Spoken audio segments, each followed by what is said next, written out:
All right, this is history for week 4, day 1. Let me start casting the history pages to the screen here. Cast Family Room TV. Again, if it goes off of the pictures or the words for history, don't make a big deal about it. Don't comment on what happens to be on the screen at that time. Simply, if I don't seem to have noticed in a reasonable amount of time, let me know and I'll get it back up. You should have your clipboard and a pen. If you're missing either a clipboard or a pen, go ahead and go get that. We're looking at Chapter 5, the Civil War. You can see this map on the screen. It's the same as the map on the back of your paper. You'll see that some things look the same as they used to. Florida, Georgia, Alabama, Mississippi, Arkansas, Texas, Missouri, Iowa, Illinois, Minnesota. But then take a look. Oklahoma is called the Indian Territory. New Mexico Territory includes both New Mexico and Arizona. The Nebraska Territory and Dakota Territory and Washington Territory all include land that was later to become other states. This map is important. Today you're going to be marking using probably shading or lines or polka dots or something like that. You're going to be making a distinction between 3 different types of states. And you will see Roman numeral 2 what the 3 sides are: Confederate states, neutral states, and Union states. So you're going to be marking which is which. Yes, Mason?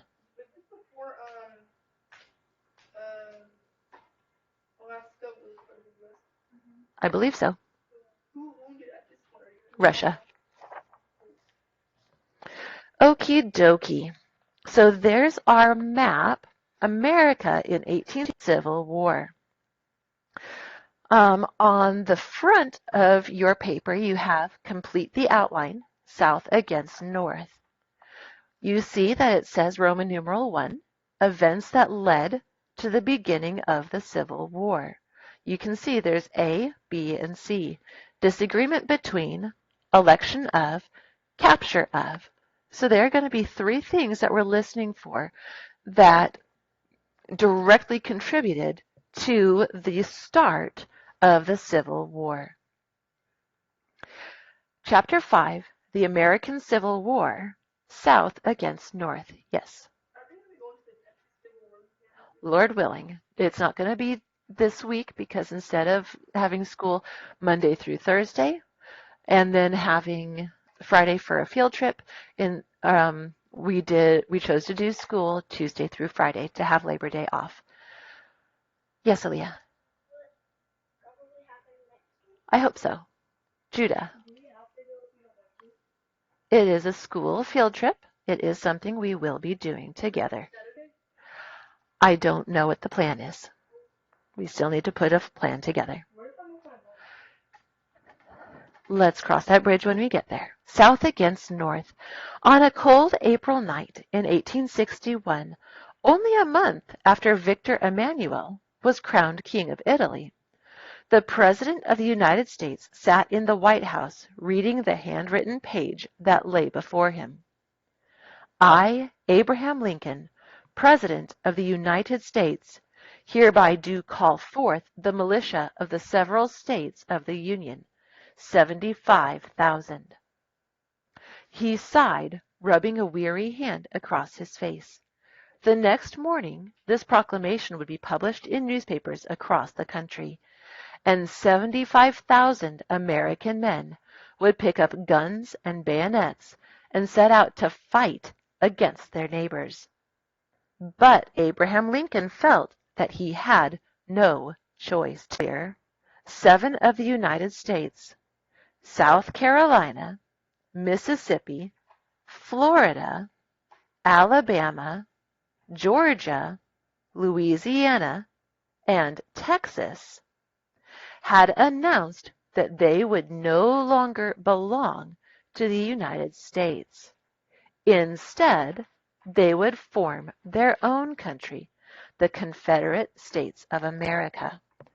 On your map, I would like you to write CSA for Confederate States of America on the following states: South Carolina, CSA, South Carolina,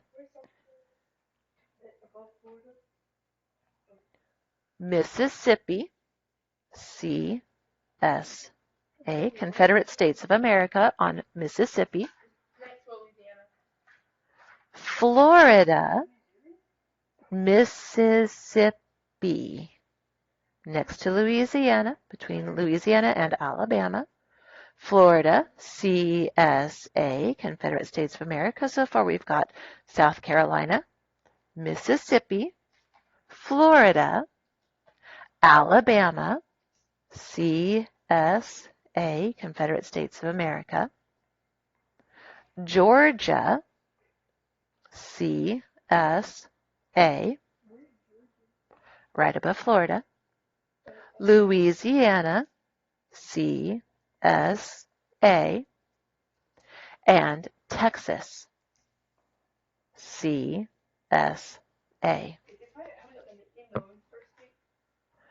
Nope, there's a different reason for that. We can go over that another time. So the ones that you've marked as being the Confederate States of America were these original 7.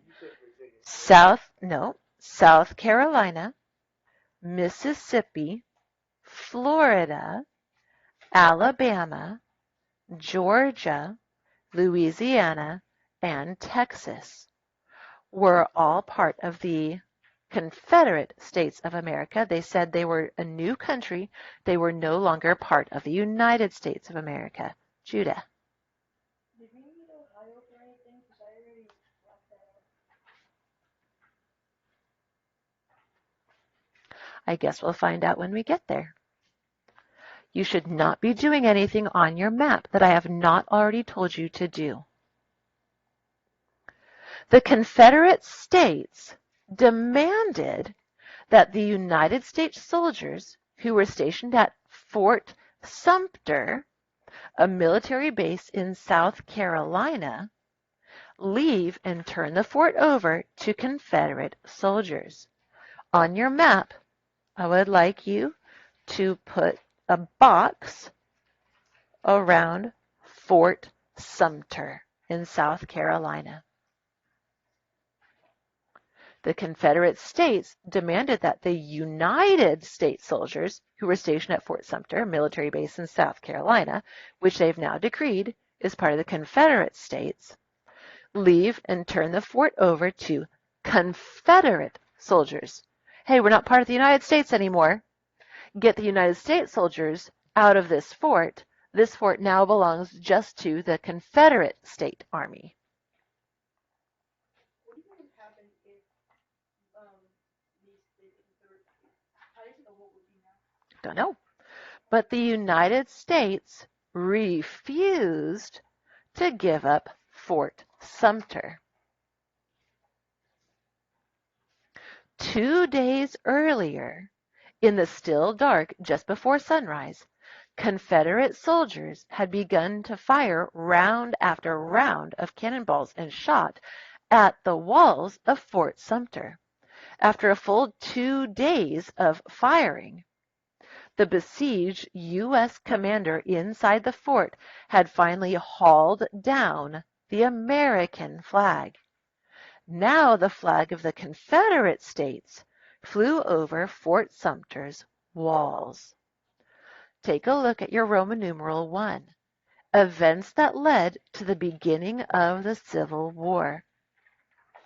Which of these disagreement between election of or capture of do you think has to do with the Confederate States getting hold of Fort Sumter? Capture of. So I'd like you to write capture of is already there. Fort Sumter. If you don't know how to spell it, you may look on that map on the screen, or you may look at your map on the back of your paper. Letter C says capture of. I would like you to write Fort Sumter. I said capture of Fort Sumter in South Carolina. The abbreviation for South Carolina is SC. And in parentheses, I said Confederate troops to remind myself that the Confederate troops captured Fort Sumter in South Carolina. Nope. Now the flag of the Confederate States flew over Fort Sumter's walls. Abraham Lincoln had to decide how the United States would respond. He chose to fight. The United States would use force to bring the 7 rebel states back into the U.S. There will be more states that join those ones. What I'd like you to do to mark that these were the original Confederate States of America is make some kind of mark to indicate that either. I'm going to put a little asterisk next to each CSA that was an original. Maybe you could put a little star or an asterisk or underline it or circle it. So which ones are the original? The original ones were the 7 that we've already marked. 1, 2, 3, 4, 5, 6, 7. There will be more that join, but I don't have the list in front of me yet. The next morning, Lincoln published his proclamation. People all over the United States gathered together, cheering, making speeches, and singing the Star-Spangled Banner. But not every state was pleased that Lincoln was going to war. 2 days later, Virginia joined the Confederate States. I'm going to write CSA on Virginia, but I'm not putting a little star next to that because that was not one of the originals. A month later, 3 more states, Arkansas, CSA on Arkansas, Right underneath the door. near Texas and Oklahoma, Indian Territory. Arkansas, Tennessee, CSA, Hey, we live in and North Carolina, CSA, oh wait. and North Carolina left the United States for the Confederacy as well. And along the border between North and South, the states of these are the neutral states. So I'm going to write N for neutral. Yes, Aaliyah. I'm going to write N for neutral. Neutral means I'm not going to fight for your side, but I'm also not going to fight against your side. Neither way, they are neutral states. I'm just about to tell you. And along the border between North and South, the states of Kentucky, N for neutral, Missouri, N for neutral, West Virginia, N for neutral, Maryland, itty bitty, N for neutral. I'm actually putting that N right next to the word Maryland. Thank you. Wait, where's North and West? What did you say? Michigan? Just a moment, please. What I said was the following states would be neutral: Kentucky, Missouri, West Virginia, next to Kentucky and Virginia,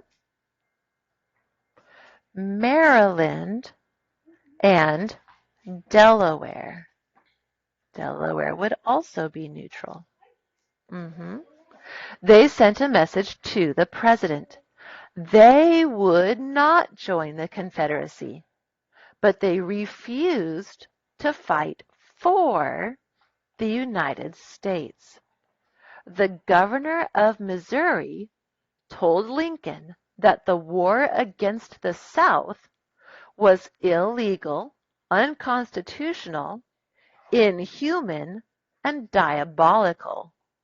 So these neutral states think that it was wrong for the northern states led by Abraham Lincoln to fight against the southern states.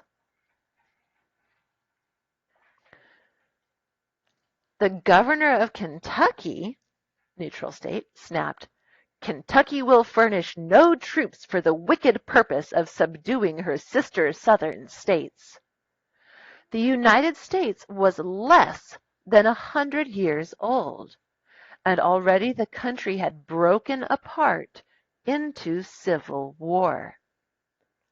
Lincoln had been elected president the year before, in 1860.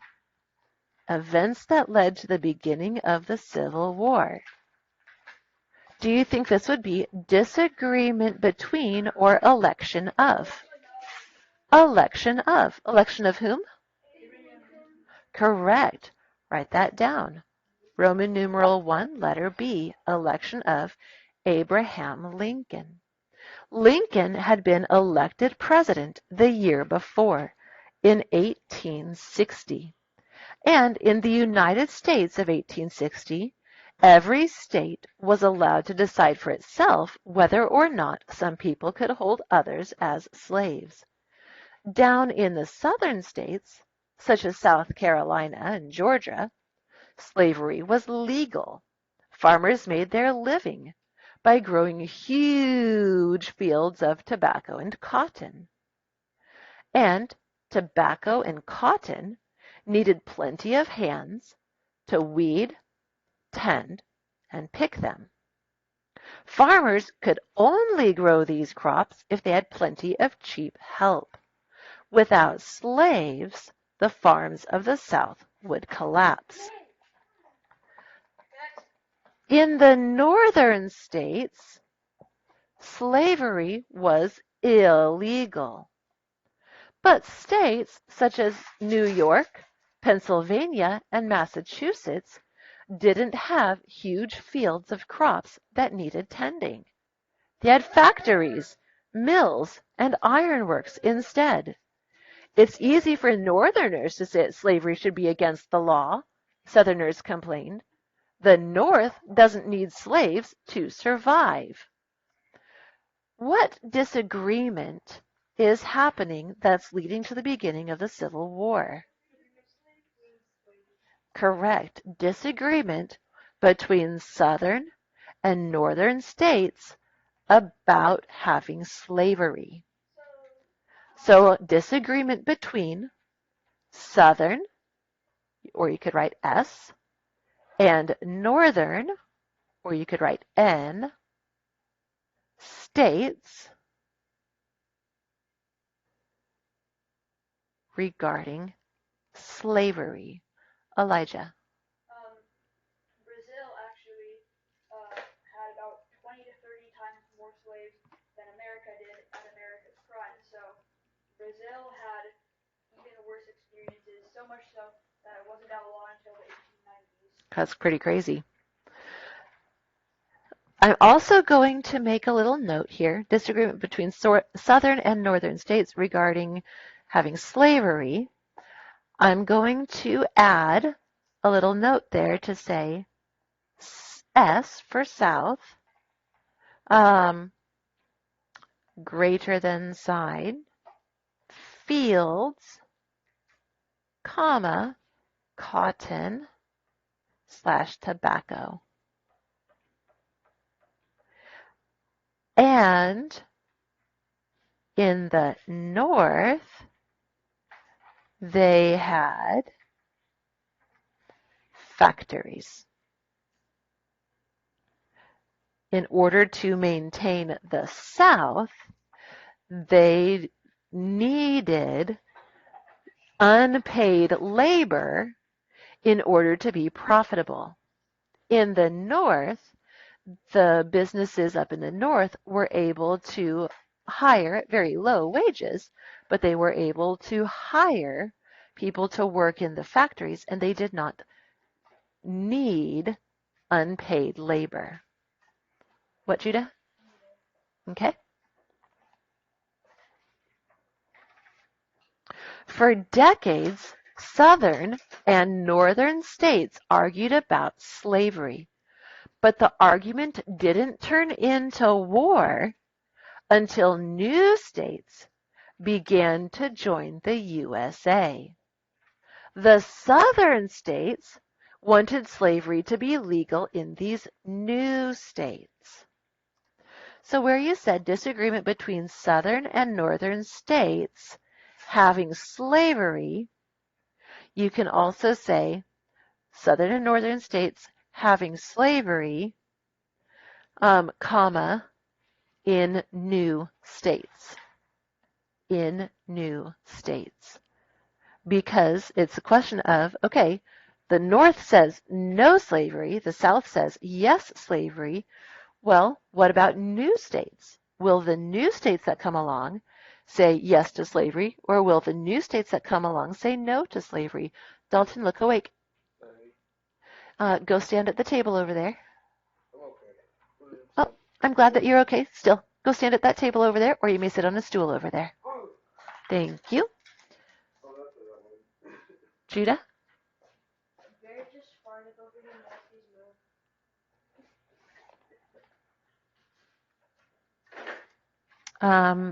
There's no place where you can move where the smell will not be. Can I sit where No, because if someone is sitting behind me, I have a hard time seeing what's going on. That's another reason why I asked Dalton to move. I only just now noticed that he looked like he was falling asleep.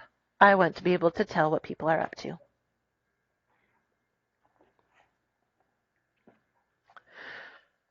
So for decades, Southern and Northern states argued about slavery, but the argument didn't turn into war until new states began to join the USA. The Southern states wanted slavery to be legal in these new states too, so that the Northern states would be outnumbered. And the Northern states wanted slavery to be illegal in the new states, so that slaveholding states wouldn't overwhelm the rest of the U.S. Remember, we've got a representative system of government. And if slavery is illegal, and you get more states that say illegal, illegal, illegal, then those representatives will vote all together to make slavery illegal. But if you have a bunch of states that say yes slavery, yes slavery, yes slavery, yes slavery, then those representatives will all band together to overwhelm the free states, and they'll make slavery legal everywhere. So that's what the argument was about. Even before he became president, Abraham Lincoln, bless you, was firmly on the side of the North. When he was asked why he didn't want new states to have slaves, Lincoln retorted, "If there was a bed newly made up to which the children were to be taken, and it was proposed to take a batch of young snakes and put them there with them, I take it no man would say there was any question how I ought to decide." Lincoln believed that slavery was as poisonous as a nest of snakes. Did you have a question, Mason? Okay. Oh, yeah. Okay. No. He can stay where he is. You can stay where you are. We are not playing musical chairs. So as soon as Lincoln became president, the slaveholding states of the South began to get ready to leave the United States. When they finally left, or seceded, Lincoln declared war. So the Confederate States say, we're not part of the United States anymore. We're a new country. We're out of here. And Lincoln goes, okie dokie then, we are coming to war against you. And Kentucky, Missouri, West Virginia, Maryland, and Delaware all say, whoa, whoa, whoa, whoa, whoa, we don't want to be in the middle of this. We're not fighting on either side. Just leave us out of this. At first, both Lincoln and his generals thought that the war would be short. Government officials and their wives even went to the earliest battles of the war to watch, as though they were seeing a play. They were sure that the play would end with the blue-coated United States soldiers, called Union soldiers because they were fighting to keep the states unified. Think about a sky up higher, you're going to have blue. So the blue states were the northern states. When I am done reading this, what I'm going to do is I'm going to grab a colored pencil and I am going to color these states blue, which I'm right now going to mark as USA. Maine was USA. It's the northernmost state. Maine is the topmost state. New Hampshire and New Hampshire, USA, right next to Maine. Vermont, USA. New York, USA. Massachusetts, USA. Rhode Island, USA. Again, where it's too small for me to write in the state, I'm writing next to the name. Connecticut, USA. Right next to Delaware, or rather not Delaware, right next to Rhode Island and Massachusetts. Just a moment, please. Connecticut, Pennsylvania, USA. New Jersey, USA. Ohio, USA. Indiana, USA. Michigan, USA. Illinois, USA. Iowa, USA. Minnesota, USA. Wisconsin, USA. Kansas, USA. California, USA. Oregon, USA. And Nevada, USA. Yep. It became a state of the USA during the war or before it. Aaliyah.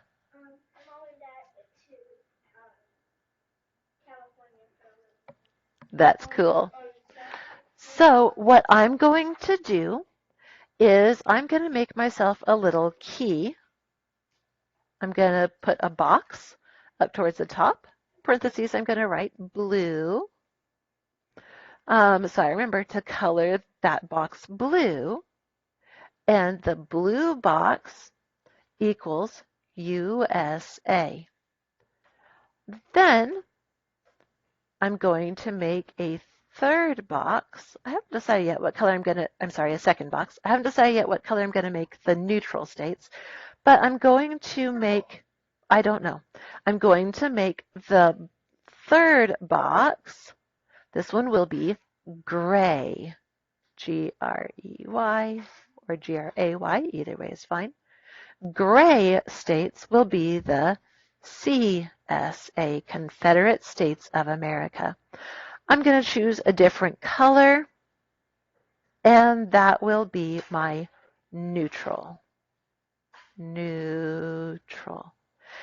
And when I am done reading aloud, I'm going to spend a few minutes coloring in my map using my key. Elijah?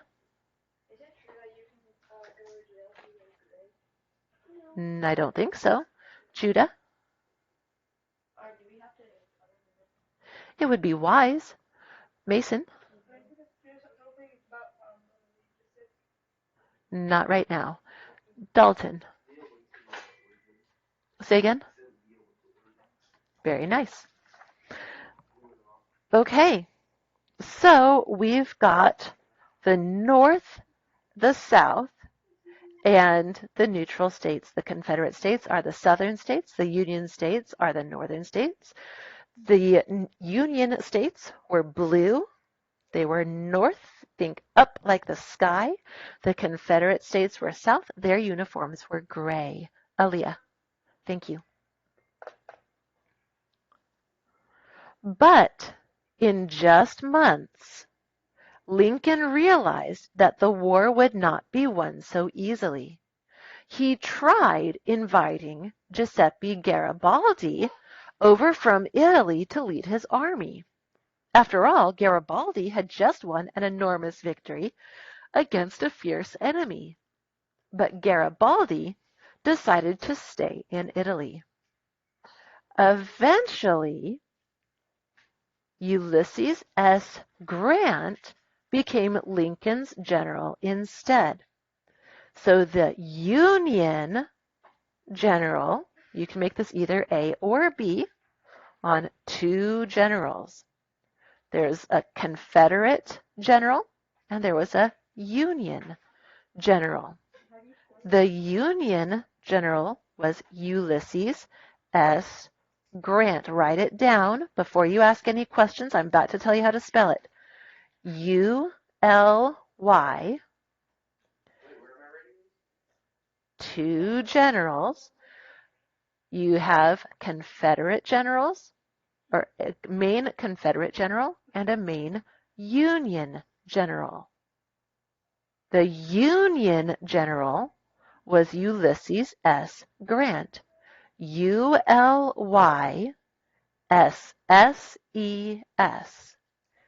Ulysses. S was his middle initial. Grant is spelled just the way it sounds. Ulysses S. Grant. No, Elijah. Elijah, stop. Kate, how do you think? Correct. See?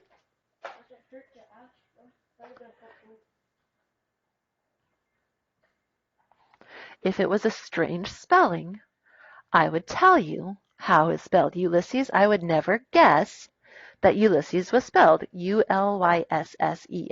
To me, that's not the way I would spell Ulysses.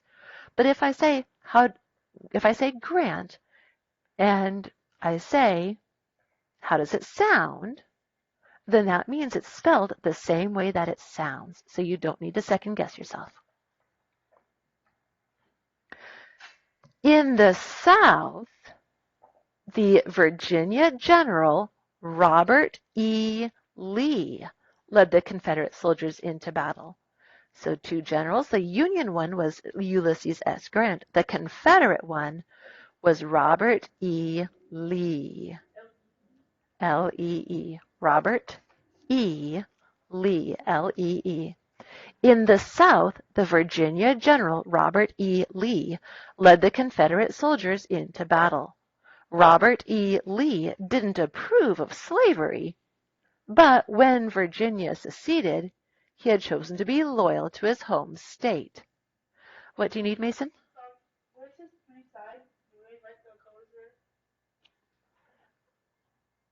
If you want to, you can.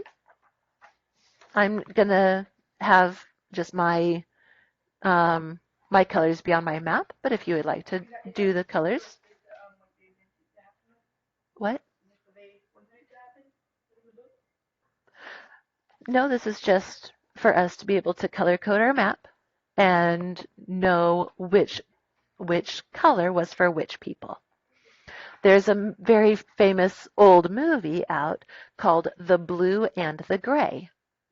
It's about the Civil War. It's like a 6 hour long movie. It's very, very long.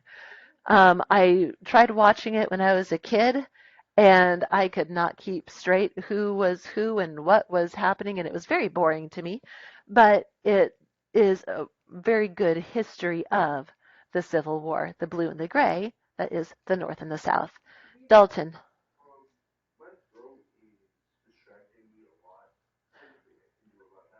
um,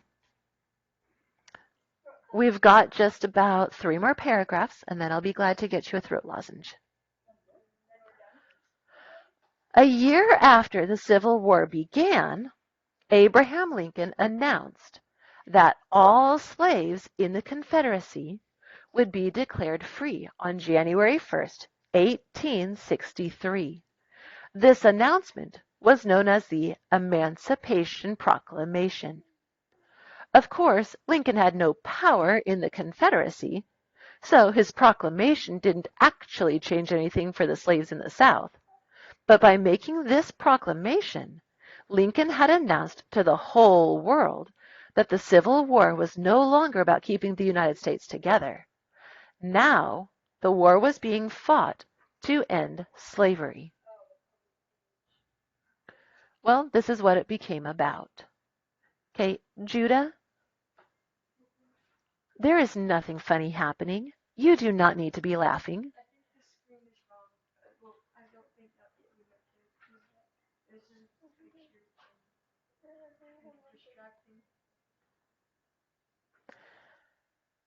You do not need to be laughing. There is nothing funny happening. Does anyone know who that's a picture of? That's right, our 16th President of the United States. Okay, Judah, you can pick up on this later. Just go. Just leave this room. Go. Just go. Nope, bye. I love you, bye. Go. Go. Bye-bye.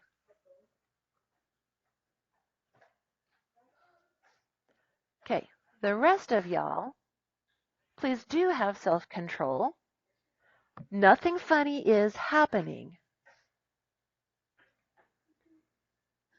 We do not need to laugh right now. We are talking about the Civil War and the war to end slavery. I'm not being funny. I'm not being silly. Nobody needs to laugh. Now the war was being fought to end slavery. No, you need to be gone. Go. You are making us slow down. We'll finish this later for you.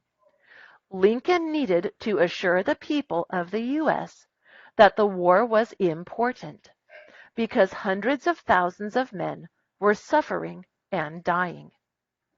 In the Battle of Gettysburg in 1863, over 50,000 men were wounded and killed in just 3 days of fighting. Hundreds of towns and cities were burned and destroyed, including the cities of Richmond, Virginia, and Atlanta, Georgia. Elijah? This reminds me of what the most costliest battle in history in terms of human lives was. It was in World War I when General Brusilov of Russia launched an offensive in a battle that took the lives of 1 million Serbians and 1 million Russians on each side. Wow, that's crazy. The Battle of Gettysburg was the most costly um, battle of the war. As a matter of fact, um, I mean, in terms of human lives lost. So, on after the Battle of Gettysburg, Abraham Lincoln got on a train in order to go to the battlefield where there were still the dead lying unburied a few days after the event because there were just too many. They couldn't get to burying all of them all at once. And someone had written up a long speech for him to give there.